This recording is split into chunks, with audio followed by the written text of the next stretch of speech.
Khushab deputy commissioner کا same نالہ صفائی و بحالی کاموں کا جائزہ، کام کی رفتار تیز کرنے کی ہدایت۔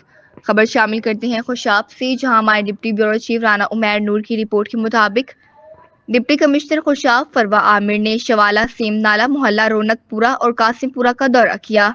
اس موقع پر additional deputy commissioner general Sajid Munir Kalyar, additional deputy commissioner revenue Abdul Sattar Khan, assistant commissioner Khushab Chaudhry Zia Ullah, C E O M C Khushab Sundas Rabail, secretary R T A, C E O S W M C تحصیل خوشاب سائم وارث، تحصیلدار خوشاب اور دیگر محکموں کے افسران بھی ان کے ہمراہ موجود تھے۔ ڈپٹی کمشنر نے صفائی کے موجودہ کاموں کو سراہتے ہوئے بحالی کے دوسرے راؤنڈ کا فوری آغاز کرنے کی ہدایت کی۔ انہوں نے کہا کہ کام کی رفتار کو مزید تیز کیا جائے۔ ایم سی اور ستھرا پنجاب مشترکہ طور پر تمام دستیاب مشینری کو بروئے کار لا کر کام کو جلد از جلد مکمل کریں۔